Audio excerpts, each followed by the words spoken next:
시민이 요청한다. 치안합류 홍보 말고 민주주의와 연대하라.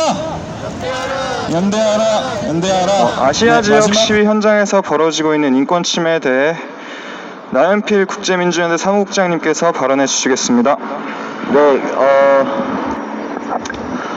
이미 작년부터 언론 기사에서 많이 보도되었을 것입니다. 홍콩에서 작년 7월부터 대규모 시위가 벌어졌는데 그 홍콩 경찰에 의한 체류탄 그리고 폭력 진압 상황들에 대해서는 이미 보도를 통해서 많이 알려주셨을 겁니다. 그러나 비단 이러한 시위 확산과 이에 대한 강력한 진압이 맞물리는 이런 악순환들은 홍콩에서만 벌어지는 일들이 아닙니다. 최근 인도네시아에서는 대규모 시위가 벌어지고 있습니다. 정부의 노동법 개혁에 반대하는 노동자들을 중심으로 한 대규모 시위가 또 벌어지고 있으면서 긴장이 고조되고 있습니다. 그리고 기존에 계속해서 했던 분쟁 지역들, 이를테면 카슈미르 지역이라던가 아니면 웨스트 파푸아 지역에서는 계속해서 시위가 벌어지고 있고 경찰의 무자비한 진압 역시도 계속되고 있습니다. 하지만 이러한 진압들은 언론에 그렇게 크게 다뤄지지 않습니다. 왜냐하면 너무나 오래된 분쟁 지역이고 익숙한 지역이기 때문입니다.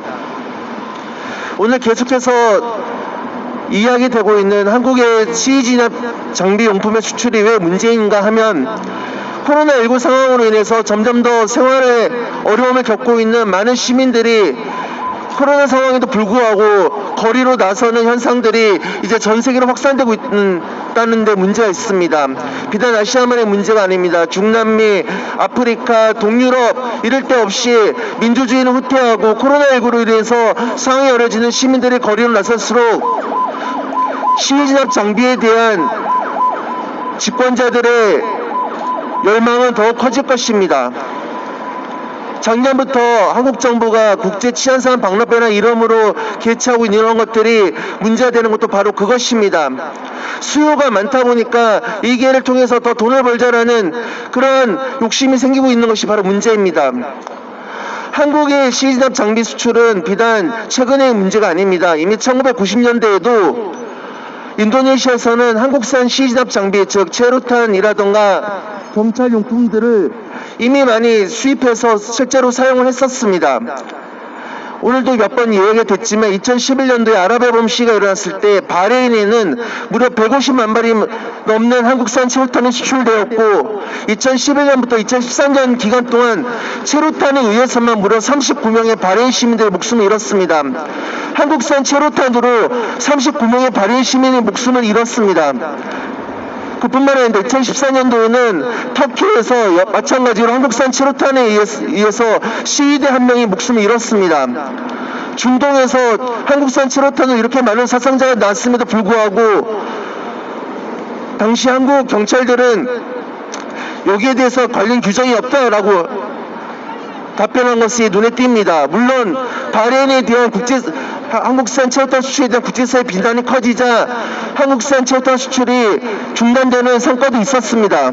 그러나 그 이후에 체류탄 수출은 더 이상 진행되지 않았다고 하지만 아까도 벌써 언급되고 있는 살수차를 포함한 각종 시위 진압 용품들이 수출되고 있습니다. 2015년 자료를 보면 2012년도에 오늘 얘기되고 있는 지노모터스의 태국 살수차 수출 말고도 오만의 살수차 25대와 방패 10,000정이 수출되었다고 되어 있습니다. 살수차뿐만이 아니라 경찰 방패도 수출되고 있는 것입니다. 경찰은 이렇게 판별할 수 있습니다. 총을 쏘는 것보다 살수차가 안전하지 않느냐, 방패를 수출한 게 왜 문제냐. 하지만 우리는 똑똑히 보고 왔습니다.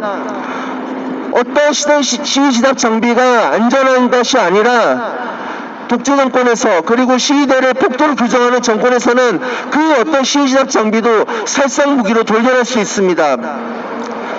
저는 개인적으로 군복무를 의경으로 했습니다. 저 역시도 시위 진압을 했었고 방패를 사용한 적이 있습니다. 근데 저도 충분히 알고 있습니다. 방패가 어떻게 단순히 경찰을 보호하는 장비입니까? 충분히 시위대를 공격하고 상처를 입힐 수 있습니다.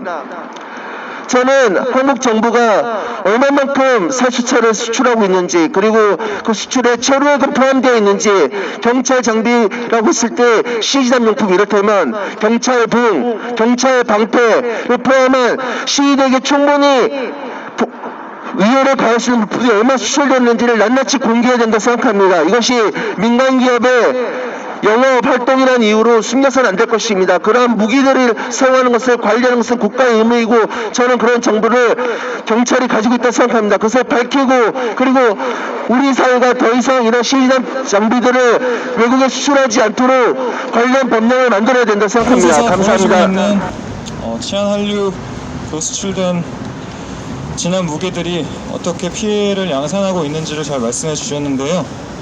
다음은 좀 특별한 메시지입니다.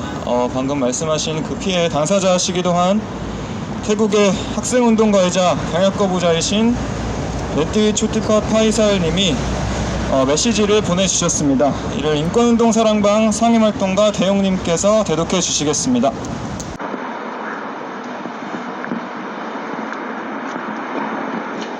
네, 바로 대독하겠습니다.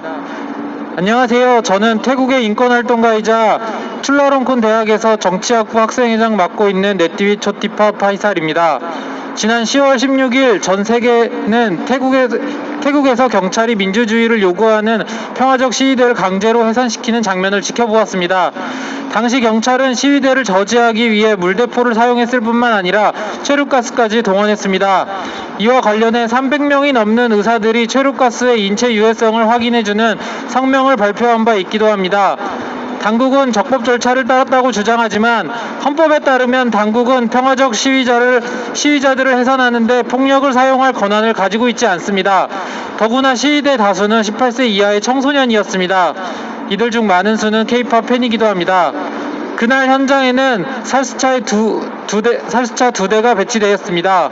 저는 이 살수차가 2012년 진호라는 한국 기업으로부터 각 2,500만 바트에 수입된 장비라는 것을 알아냈습니다. 해당 살수차 기종은 65m가 넘는 사거리와 12,000리터 이상의 물탱크를 탑재하고 있으며 고주파 앰프를 탑재하거나 염료를 혼합해 분사할 수 있기도 합니다. 의도한 것은 아니겠지만 한국 정부는 결과적으로 태국 정부가 민주주의를 위해 투쟁하는 학생들과 시민들을 탄압하는 데 일조하게 된 것입니다. 살수차를 수출한 한국 정부 역시 태국 정부가 자행한 탄압에 책임이 있습니다. 한국 역시 자국에서는 지난 2015년 현재는 수감 중인 전 대통령에 대한 항의 시위가 열리던 당시 살수차를 사용해 한 사람을 죽음에 이르게 한 바 있습니다. 물대포는 보통 살상 무기만큼 강력하지는 않지만 이건 역시 때로는 통제할 수 없고 사람들을 위험에 빠뜨리는 무기가 될 수 있습니다. 한국 정부와 시민들에게 요청합니다. 인권과 민주주의 편에 서서 태국의 형제 자매들에게 가해지는 잠재적 반인도적 범죄를 멈추도록 요구해 주십시오. 태국으로 살수차 수출을 불허하고 민주화 운동이 요구하는 평화적 정권 이양을 받아들일 수 있도록 태국 정부에 압력을 가해 주십시오. 네, 감사합니다. 아까 말씀드렸던 고 백남기 농민의 유족이신 백도라지 님께서 메시지를 또 보내주셨는데요. 국가폭력에 저항하는 아시아 공동행동 이상현 대표님께서 대독해 주시겠습니다.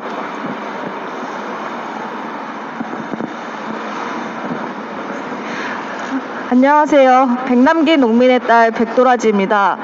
지난달에 아버지 사주기를 치렀습니다. 10개월 넘게 병상에서 아버지가 사투를 벌이시던 모습이 눈에 선한데 시간이 어느새 이렇게 빨리 흘렀습니다. 최근 신문 기사 등을 통해 태국에서 민주화 시위가 벌어지고 있다는 사실을 알게 되었습니다.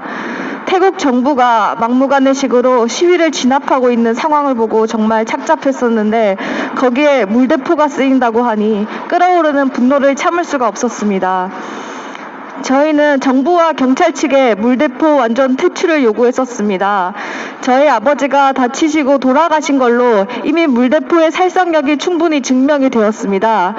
이는 분명 가족들과 아버지의 동지분들에게 가슴 아픈 일이었고 저희 가족들과 투쟁본부는 경찰 측에 줄기차게 물대포 완전 퇴출을 요구했습니다. 그러나 경찰은 잠정적 사용 중단이라는 답변만을 주었을 뿐입니다. 저희 아버지 사건으로부터 5년이라는 시간이 지난 지금 다른 나라에서는 똑같은 비극이 반복되고 있습니다. 태국뿐만 아니라 다른 나라에서도 물대포가 사용이 되고 있고 정부에서는 치안 한류라는 이름으로 시위 진압 장비를 수출하고 있다고 합니다. 과학 수사 기법이나 범죄 예방 시스템 같은 것들은 얼마든지 다른 나라에 제공할 수 있지만 실상 무기를 수출하는 것은 현대 민주사회에서 용납하기 힘든 일일 뿐더러 거기에 한류라는 이름까지 붙이는 것은 후한무치한 짓이 아닌가라는 생각이 듭니다. 정부와 경찰은 살상 무기를 수출하는 부끄러운 짓을 당장 멈추기 바랍니다. 저희는 물대포로 인해 제2의, 제3의 사상자가 나오는 것을 절대로 바라지 않습니다. 또한 태국 시민분들에게도 힘내시라는 말씀을 드리고 싶습니다. 한국에서도 많은 시민들이 태국의 상황에 관심을 가지고 있습니다. 힘내시고 반드시 승리하시길 바랍니다.